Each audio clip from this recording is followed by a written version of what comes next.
So there are a couple of other things I wanted to say. First of all, I think I mentioned this last time. I was asked about this. Joe Biden, I think you know who he is, has claimed that St. Thomas said, oh, I'm sorry, go ahead. Yeah, please. St. Thomas Aquinas said that there are three gradual, forms for any living thing. Souls come one at a time. First, the child in the womb has the soul of a plant, vegetative soul. Then it has sensitive souls, in other words, the soul of a brute animal. Then it has a human soul.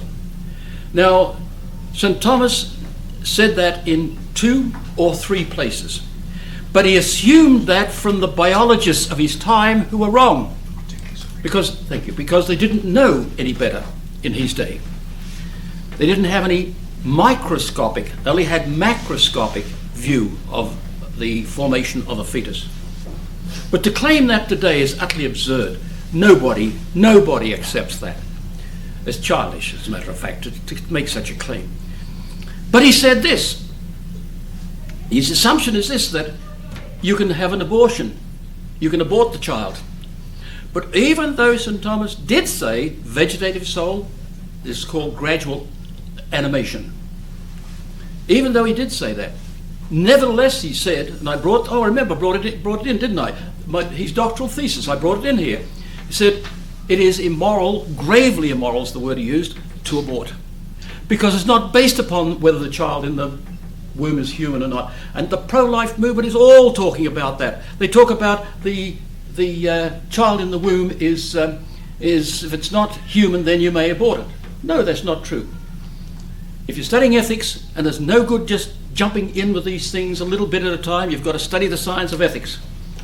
In practical matters, here's Bob and Betty. Practical matters, the end is important and is principle. The principle operative here is the end is principle. New, live man. That's what sexual union is for. If it's not, then we're completely nuts about the physical, psychological, and moral operation of the human person. We prove that when we're studying ethics, the science of ethics. So it's all these psychological, physiological, and physical determinations show that the end is that for which sexual union ultimately takes place. There's an intermediate end, namely the unity of husband and wife. In other words, love, etc. That's an intermediate end, yes, quite a worthy one.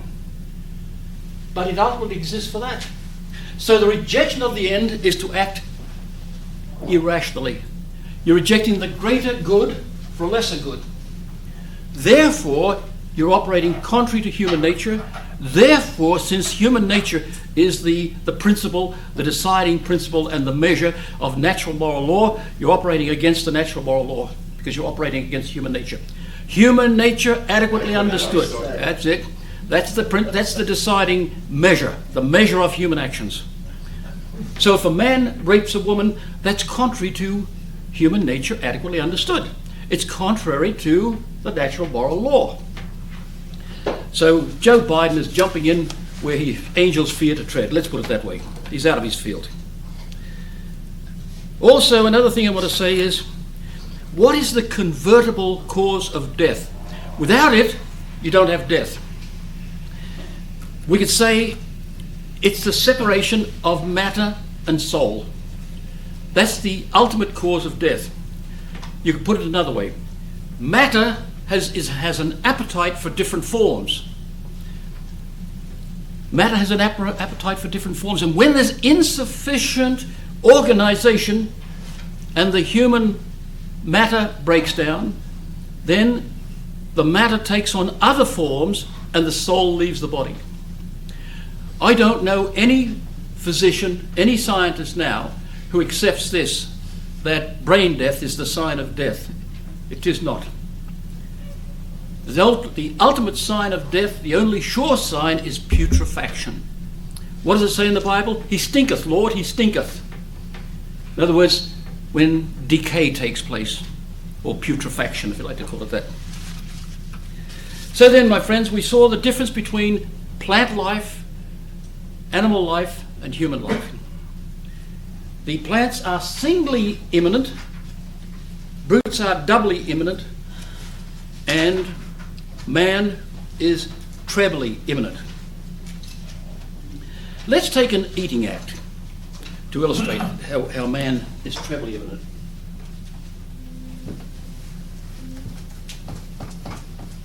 In an eating act,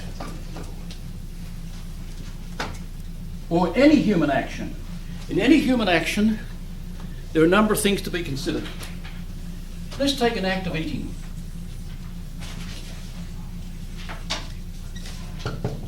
There's the end of, I'm sorry.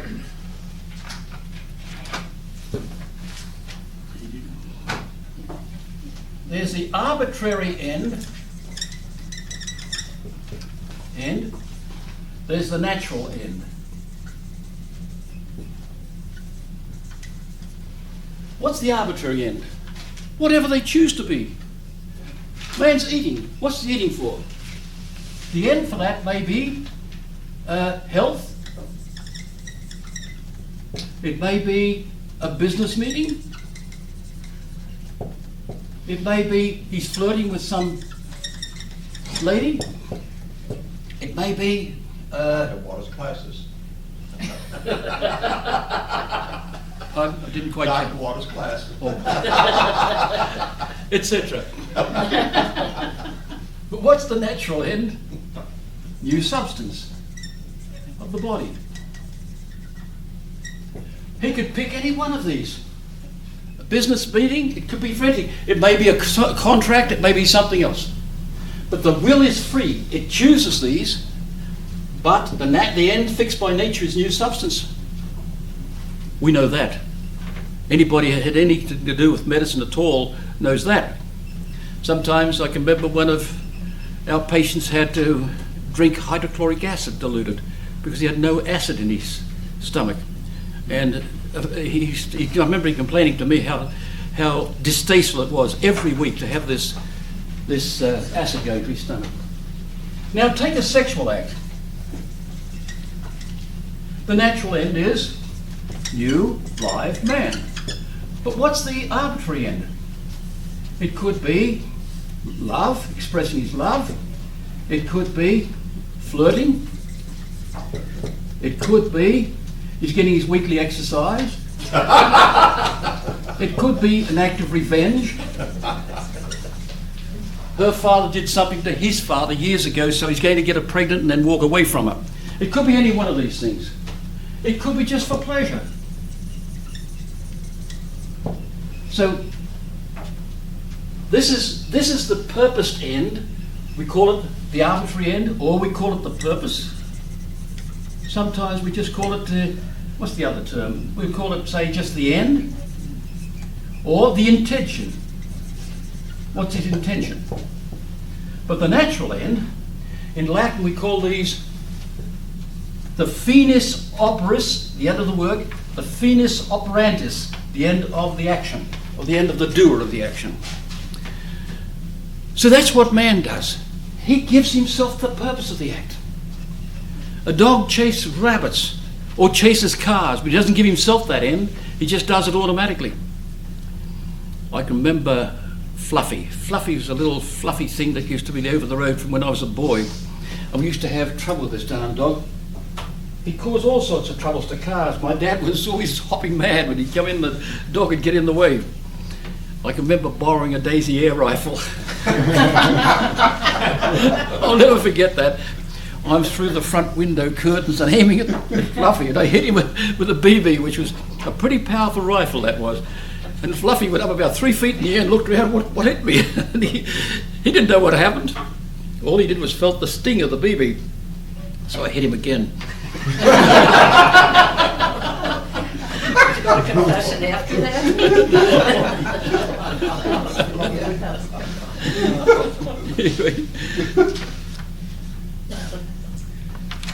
So the reason man has this need to choose the purpose is because he alone has freedom of the will.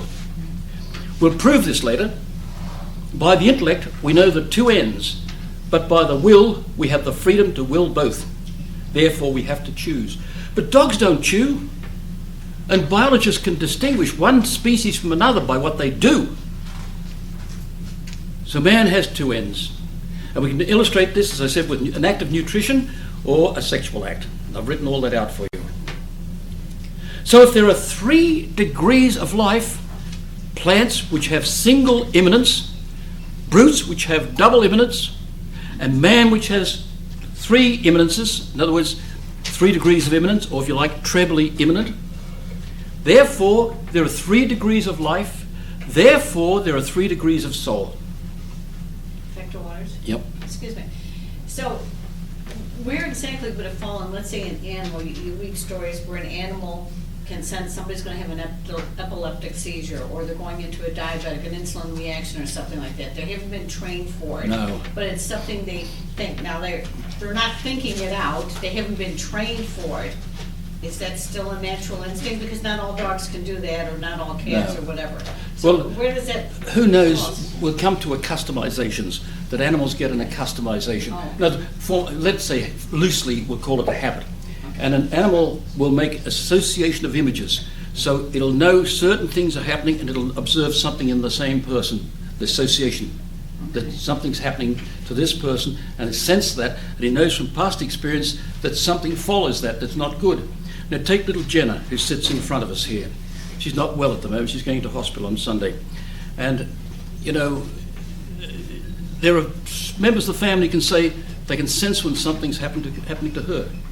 And sort of they don't know what it is, but they know that when there's something happens to her, after there's a reaction of a seizure, a major seizure, something like that. And she can tell it herself too, of course. But she's very perceptive, that little girl. And I think I mentioned it last time, I have to go through hot flashes because of an implant they put into my stomach. And when I don't tell her that's coming on, but she says, "You're having a hot flash, aren't you?" "Yes, how do you know?" "I could just sense it." You might say a human person might reason towards it. Yes, that's possible too. But an animal will form an customization. In fact, all animal lives operate according to customization. We'll explain the difference between customizations and habits later when we come to animals. But, I'm sorry. Wouldn't it also be an example of the irritability that you Yeah, oh talked yes, about? yes, certainly. Good observation, definitely, yes. It could be a good example of irritability. But I remember an example of something that happened while I was teaching in Ottawa. Now remember, the people I was teaching there, 2 out of the 3 classes consisted of nursing people from Eskimo villages and all sorts of things. And there were 125, I think I've forgotten now. And these were women from the age of, I think, the Dean told me, 26 to the age of 60. And something happened in the press, that a man came home late, went into the apartment, crawled into bed, and made love to his wife. The next morning sat up and she said, "Who are you?" He said, "Who the hell are you?" In the wrong apartment. Now, they all said this: she would know. A woman would, even if the husband doesn't. She'd know. That's what they all said. Whether that's true or not, I don't know. Maybe it is true. But there's something between a man and his wife which is not between other people. Aristotle observed that. There's a special something that between a husband and wife, or say between a brother and sister and family members, etc. Maybe that's explained by that same sort of habituation or a customization as we call it. So,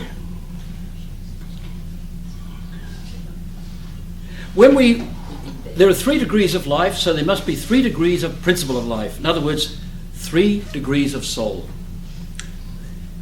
I was up in mountains in the Laurentian Mountains in the province of Quebec when I lived in Ottawa, and a gold merchant. A Dutch friend of mine said he had to go up and see these people in the mountains. Would I like to come with him? I said, yeah, sure.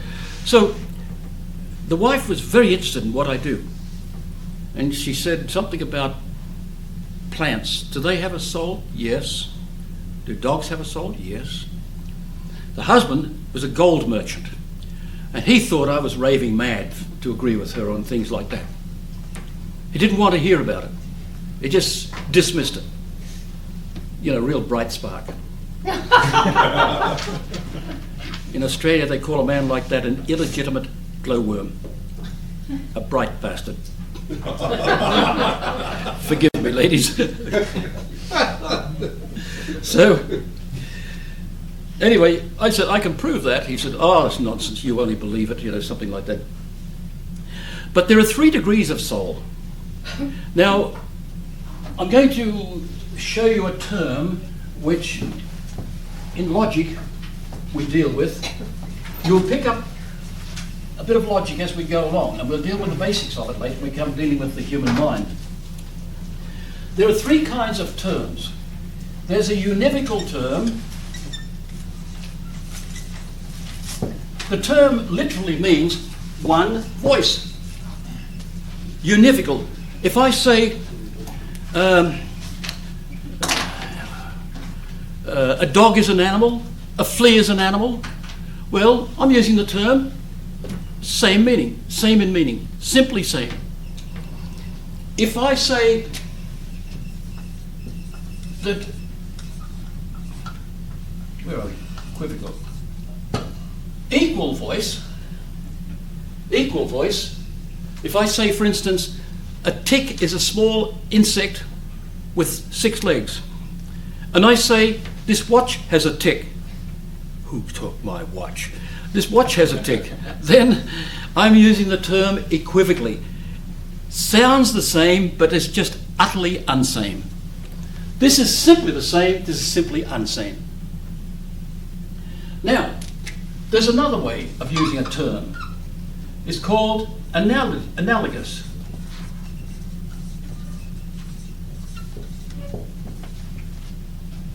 If I say, for instance, the sea is angry, well, yeah, there's some likeness to anger, yet it's water rushing against rocks. It's really not anger. There's some likeness, but more unlikeness. This is simply the same, this is simply unsame, this is some way alike and some way unlike. Some sameness, but greater difference. That's the meaning of analogy. If I say I walk to the foot of the mountain, well, the foot is something that holds the body up. The foot of the mountain holds the mountain up.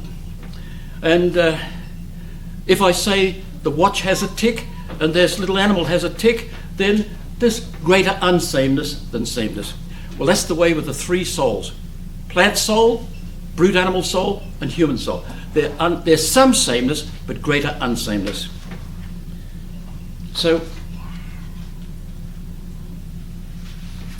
then we might call somebody a bookworm. In fact, you can hardly speak a language without having analogy all the way through it. And it makes language and literature very beautiful by using analogy all the time. Like a lawyer said to me once, I had to go to a meeting and I was a little nervous that he wasn't coming with me. He said, go try and get as much mileage out of the meeting as possible. Mileage, as if it's a car. Get as much mileage. The angry sea. The lion is the king of beasts. So analogy participates something of the other 2 forms. There are different kinds of analogy, of course. But that's metaphysics, pertains to metaphysics. So that deals with the basics, as it were, of the principle of life. Any more questions, or can we go ahead? By the way, Mr. Venari has to work out if people put questions and can't pick up their voice or something like that, it causes him quite a bit of extra work to have to eliminate them in the discs later, doesn't it? When you it depends on the question. Depends on the question, and whether he can hear you or not. Because sometimes I know on the tape here you can't hear the person. He's got quite a good microphone here, so that helps a bit. So, chapter 4, the operations of living organisms in general. First we do them in general, then we do them, all of them in great detail. Big A, diversity of powers of operation from the principle of life. It is obvious that when we cease to see or hear or touch, we do not cease to be. Even though a person is asleep in bed, they can't maybe not hear anything, not see anything, not taste anything, completely out cold. They still exist. They don't cease to exist. Therefore, that which causes us to be is distinct from that which causes us, what have I written, causes us to be. What have I got in the... You have act. To act. Yeah, that's how it should be too. Thank you. So, the soul causes us to be, and the accidents or the forms belonging to the soul cause us to operate other than that way. Where's the gentleman who was sitting here before? Who asked me the question about that before? St. Thomas said. Maybe he didn't like your answer. Oh, he was. Could be. No, he was chatting to me over there a while. He's all right. So, the essence of the soul is distinct from the powers of operation. Powers of operation are distinct from the soul. If I stop seeing, I don't stop existing. So the soul causes to exist, and the power of operation, the accident belonging to the soul, an accident means something belonging to a substance. Then we still are capable of doing those things. Now, by power, we mean a certain potency. It's not, we've got to make a distinction between a power and its act. My power is I can see, my act is I do see. My power is I can hear, now I do hear. So it has certain powers of operation. So that the essence of the soul is distinct from the powers of operation. Now we have certain powers. We have, first, vegetative powers. And these powers have an intrinsic object, operates for the sake of the body entirely. Sensitive knowledge, it has an extrinsic object, something outside of us. So we've got, first of all, vegetative. Then we've got sensitive. It's still immanent, I'm doing it for my sake, but it's treating something outside for my sake. So there's sensitive powers. Then we have intellective powers.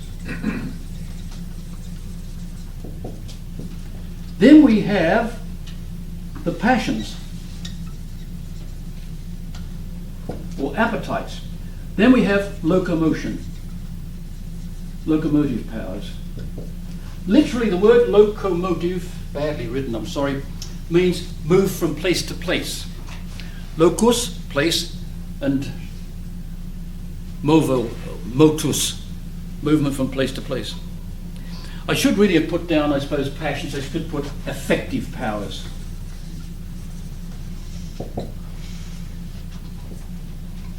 Or appetites, whichever you like to call them. In other words, an inclination of something. You'll get used to this when we come to the dealing with the details. But an appetite means whatever moves something, or the movement, the inclination of movement. So vegetative powers, sensitive powers, intellective powers, appetites, and locomotive powers. They all deal with something extrinsic, but for the sake of me. So there are different groups of powers. For instance, we'll see the appetites, the passions. There are 11 of them. We'll see the sensitive, 5 or 6, depending which way we look at them, external, and 4 internal. Intellective powers, there is 1. And passions, or the will, that's 11 of each. Locomotive, when you wiggle your ears, or you move your toes, or when you walk, any movements, turning your head, all kind of movements.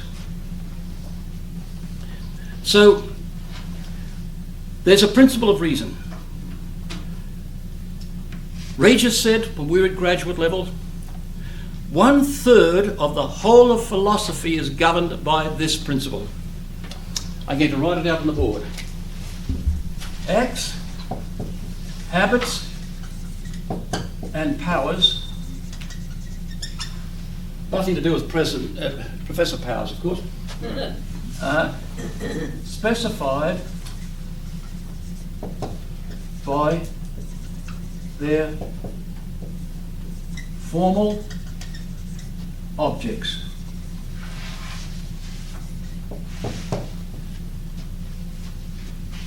In other words, the power of sight, or the act of seeing, or habits. By habits we mean, it comes from the Latin verb habeo, mean I have.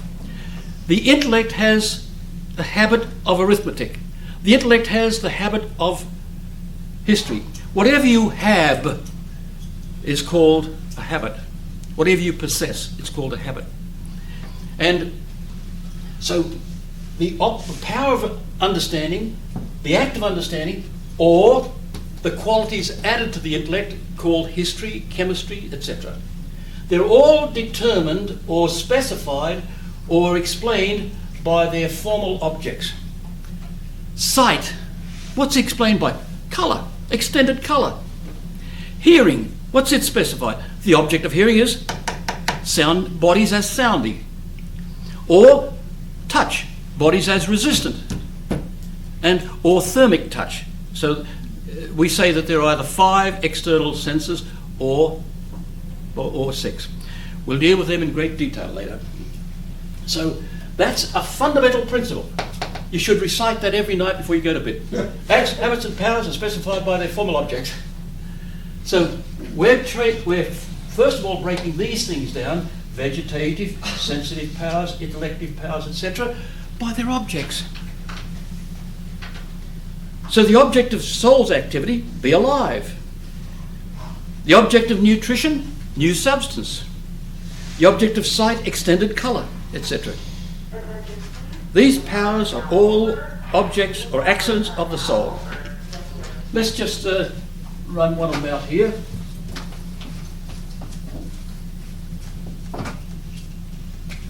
Here's a power.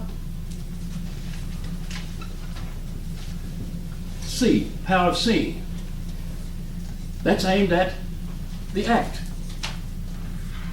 Oh, I'm sorry, see, this should be sight here, shouldn't it? Sight. And this is see. What's it? Extended colour. If there wasn't extended colour there, you couldn't see anything. Where did that come from? That's a horse of different colour. What was that? Where did that come from? Was it Alice in Wonderland or something? Is that the Wizard of Oz? Wizard of Oz, yes. That's a horse of a different colour. Well, if it had no colour at all, you wouldn't see anything. So the power names our ability, which means we can see. The act of seeing means it does see. They're all measured by the object. The form in the object. Now, for instance, take a cow. I don't know where you want to take it, but consider a cow. You know, the farmer says, oh, she's a good milker. The biologist said she's a ruminant. And she's like a camel. And somebody else, the chemist says, oh, there's all this digestion going on in one of her stomachs in which she's digesting and making milk. But the judge of cattle will run his hand under the belly and feel a great milk vein there and measure. She's got to have, say, between the pelvic bones, she's got to have a certain measure, which is the same as from the thigh to the knee, and then it's 1.5 times that to the feet, etc., etc., etc. So their object is different. The economist looks at a cow one way. The biologist looks at it another way. The farmer looks at it another way. The merchant looks at it another way.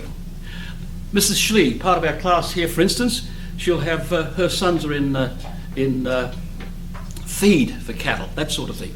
And they're buying feed, so they're looking at it in another economic way. So it's what is the form in the object? And a cow is a form of many different ways. The economist looks at it another way. The economist looks at a tree in one way, and another, a botanist looks at a tree in another way. So the object is there. Well, that cleans that up. And we see chapter 4, the operation of living organisms in general. How we determine it is by the object. Now what we're going to do is apply all these things we've studied and apply them to plants. Then we're going to apply it to animals. Then we're going to apply it to man. And of course, the further on we go, the more complex it becomes. It's a funny thing. When I had to study botany, it was the first year course at the University of Sydney for the pharmacy students was the biggest botany course in the university. And this great building, botanical, we don't call it biology, we call it botany. Here they lump botany and zoology in together for some reason. But distinct buildings, distinct subjects, different sciences. So the vegetative powers, most fascinating and most complex.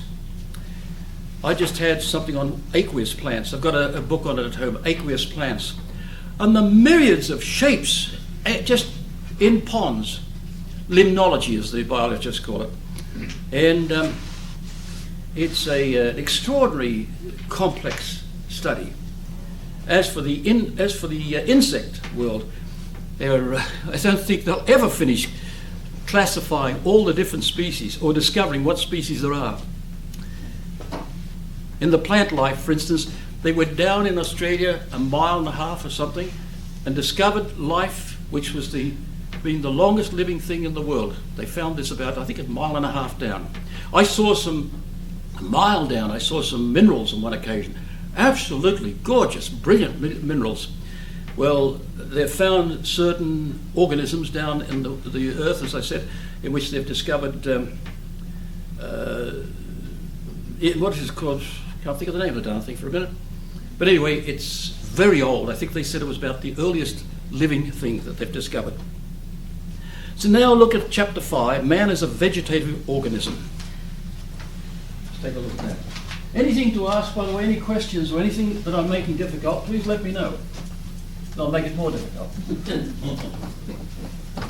I've got to get evens with sister tonight somehow. Put it in writing. Okay.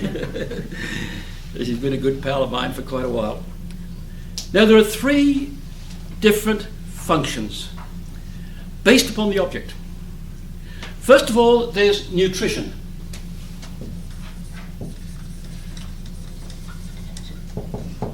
Then there's growth.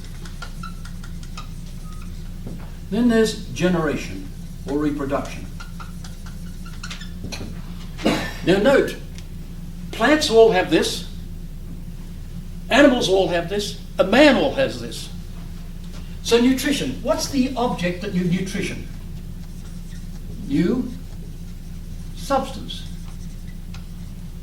It may be for repair, it may be for growth, like developing more, etc. What's this for? It's for shape or size. Oh, what am I doing?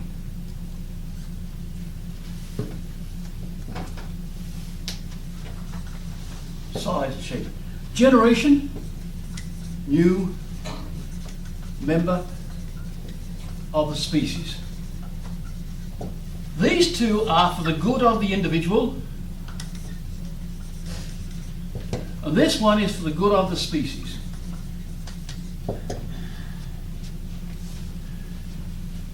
So this is nutrition, new substance. A thing keeps producing its own substance, then when it's got enough for itself, it overgrows, as the biologists say, into growth and produces a more perfect individual. This is for the perfection of the individual. This is for the perfection of the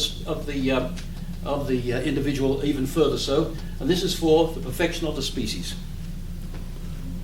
So, and we know that there are different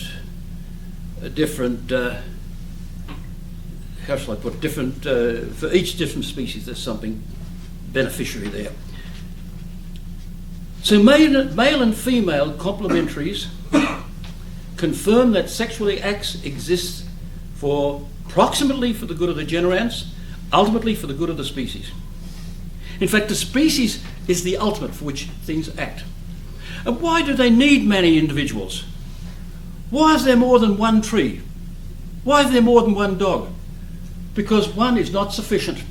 One cannot illustrate all that a dog can be. Two individual dogs will have a different temperament, But that's the reason of the many. A many exists where a few will not suffice. So these powers had by plants, brutes, and man all manifest the same particular reason for existing. Now, where does pleasure fit in? That's to entice us into the acts.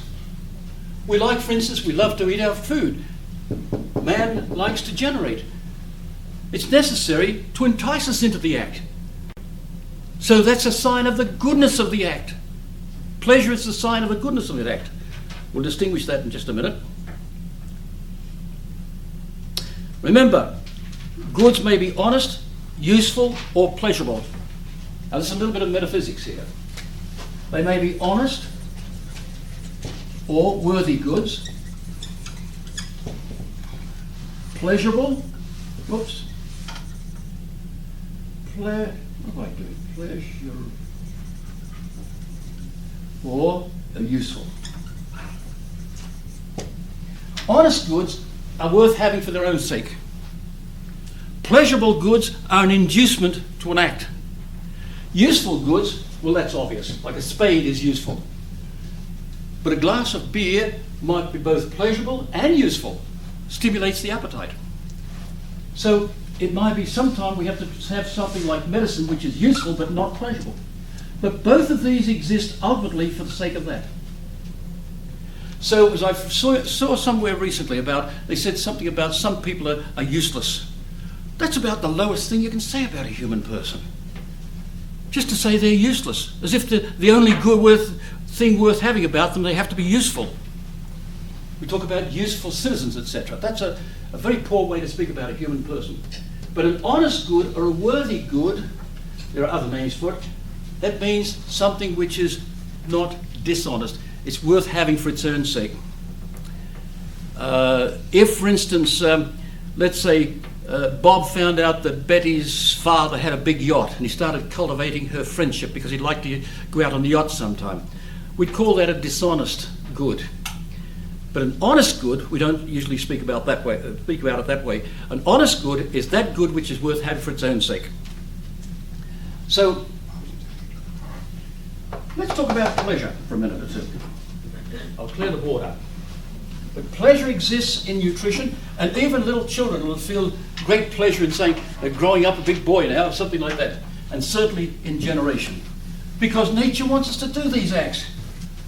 Imagine what would happen to the human race if there was no pleasure attached to sexual functions, for instance. Now, there are three different teachings about this, and I think it's worth considering them at this stage. First of all, there's hedonism. Hedonism, this is in your notes. Pleasure is the sign of the goodness of an act. Then there's Puritanism, or as we say in Australia, wowserism. And I don't know what the source of that is. I think it's sort of a fellow saying, wow, that's a terrible thing to say, or a terrible thing to do. I can remember a whole lot of clergymen, Protestant clergymen in Australia many years ago, were complaining about in the press about people playing sport on Sunday afternoon. Father Woodbury says, what the hell are they doing with their wives in bed on Sunday night? It was rather trenchant, but it was necessary. So wowserism, Puritanism, pleasure is not the sign of a goodness. It's not the sign of goodness. But there's an intermediate stage. It's given the complex name of eudaimonistic honestism. In other words, it's the natural law, if you like. And pleasure, sign of the goodness of an act, in the right circumstances.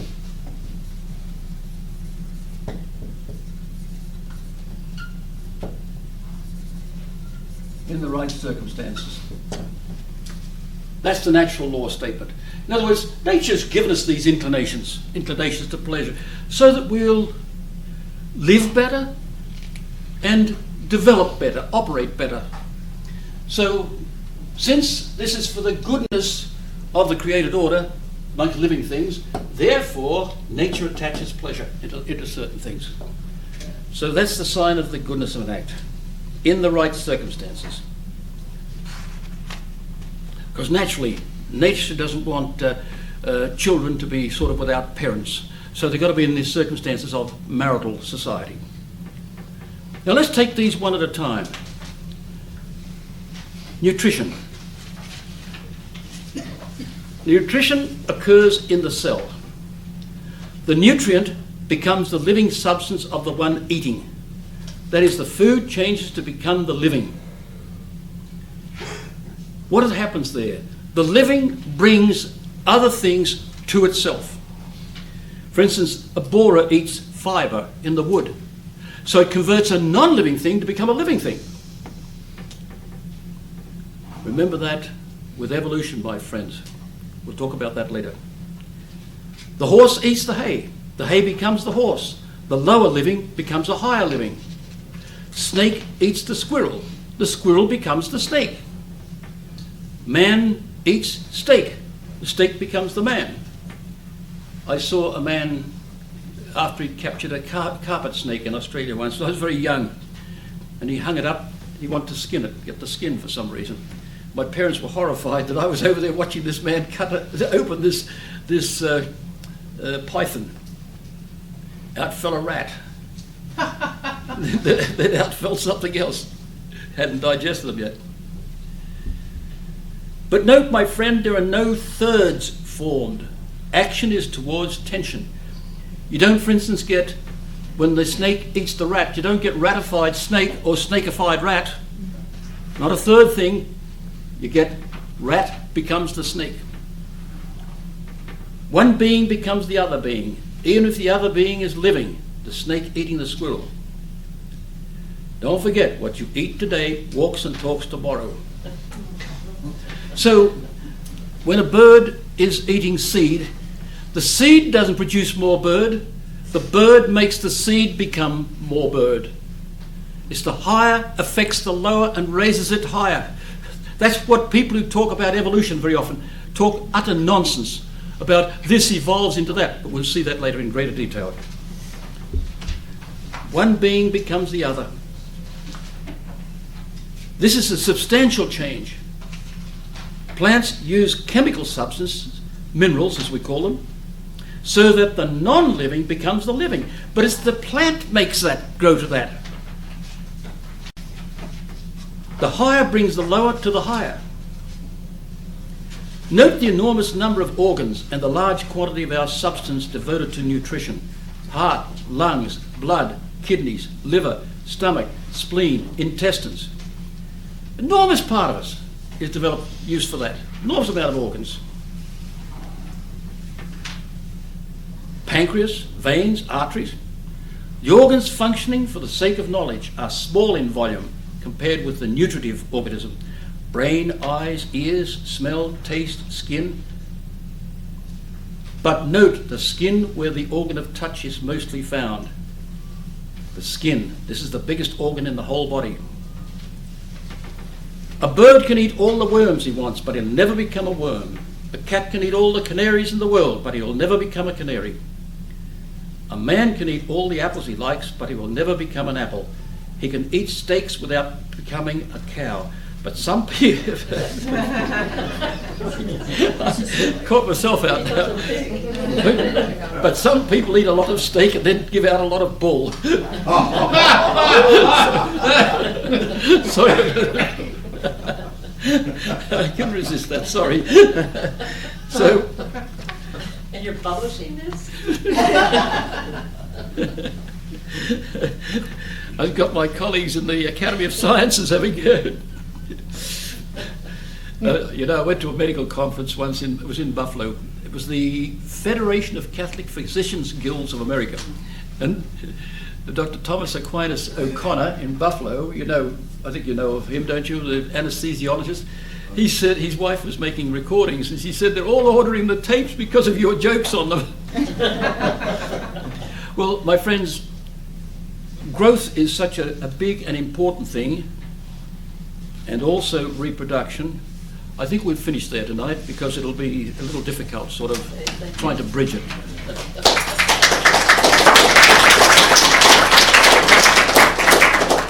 Thank you. If you are new, please don't be turned off by any difficulties you might see. You'll get to know them.